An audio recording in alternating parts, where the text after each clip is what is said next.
بالکل ایک سطحی بات ہے. البتہ ایک چیز ہوتی ہے فسخ نکاح. ٹھیک ہے. خلا تو یہ ہوتا ہے کہ عورت مرد کو پسند نہیں کرتی, کوئی بھی معقول وجہ ہے, بلا وجہ مانگے گی گناہگار ہوگی, لیکن کوئی وجہ ہے تو مانگتی ہے.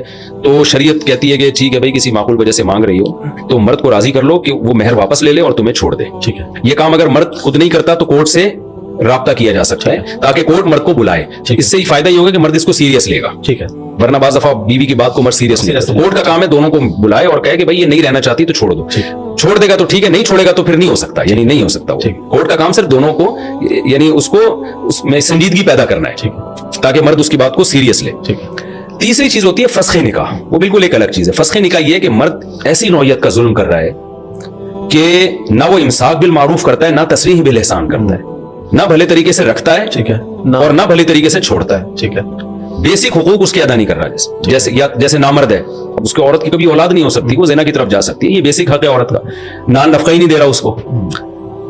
تو یا ایسے بھی لوگ ہیں شادی کی بیرون ملک چلے گئے, بیگم کو بھول گئے, وہ نہ خرچہ بھیج رہے ہیں نہ اس سے پوچھ رہے ہیں, 2-3 سال سے, یا لڑکی بھی ہیں ان کی عزتیں محفوظ نہیں ہے, یا تو ہمیں رکھو پراپر یا چھوڑو. یہ بے تحاشا مارتا پیٹتا ہے. یہ اس نوعیت کا ظلم ہے کہ اس میں پھر شریعت نے اجازت دی ہے کہ کورٹ بلائے, شوہر کو پہلے موقع دے کہ بھائی آپ یا تو ان حرکتوں سے باز آ جاؤ.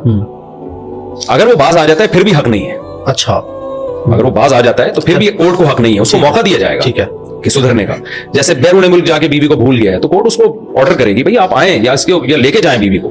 وہ کہتا ہے میں نہیں آ رہا, تو یہ متعنت کہلاتا ہے. ٹھیک ہے. کہ نہ حقوق دینے پہ آمادہ ہو رہا ہے اور نہ رکھنے پہ آمادہ ہو رہا ہے. پھر عورت ثابت کرے گی عدالت میں کہ بھئی یہ ظالم آدمی ہے, اور یہ آج کل تو وہ وکیلوں نے پیپر نکالا ہوا ہے, وہ اسی مارتا پیٹتا ہے, وہ سارے نا اس سے سائن لے لیتے ہیں, وہ ایک فارمیٹ بنایا ہوا ہے. ایسا نہ ہو جو حقیقت میں کوئی ناقابل برداشت ظلم ہو رہا ہو. ناقابل برداشت میں اس لیے کہہ رہا ہوں, خواتین اس لفظ سے بھی چڑھ جاتی ہیں کہ ناقابل برداشت, یعنی برداشت کے قابل ہو رہا ہے تو پھر ٹھیک ہے. دیکھیں 100% دنیا میں نہ بیوی صحیح ہوتی ہے نہ مرد صحیح ہوتا ہے, کوئی بھی ٹھیک نہیں. تو ایسا نہیں ہے کہ جی ایک دن غصے میں ایک تھپڑ لگا دیا تھا, غلط کیا ایک تھپڑ بھی, لیکن اس پہ خلا نہیں بنتا ہے کہ بھی ایک دفعہ ونس اپون اے ٹائم اس نے مجھے ٹھیک ہے جو ہے وہ گالی دے دی تھی, یا ونس اپون اے ٹائم اس نے تھپڑ لگا دیا تھا, تو یہ تو غلط ہے, لیکن اتنی باتوں پہ نہیں ہوتا. ٹھیک ہے. تو واقعی ظلم ہو رہا ہو تو پھر عورت کورٹ میں کیس کرے گی اور کہے گی کہ بھئی یہ ثابت کرے گی کہ ایسا میرے ساتھ ہو رہا ہے. پھر کورٹ بلائے گی, اگر وہ انسان کا بچہ بن گیا ٹھیک ہے, نہیں تو پھر کورٹ کو یہ حق ہے کہ وہ نکاح کو ختم کر دے. اس کو فسخ نکاح کہتے ہیں, اس کی شرائط پائی جاتی ہے. اب علماء نے اتنے براڈ مائنڈڈ بنے ہیں کہ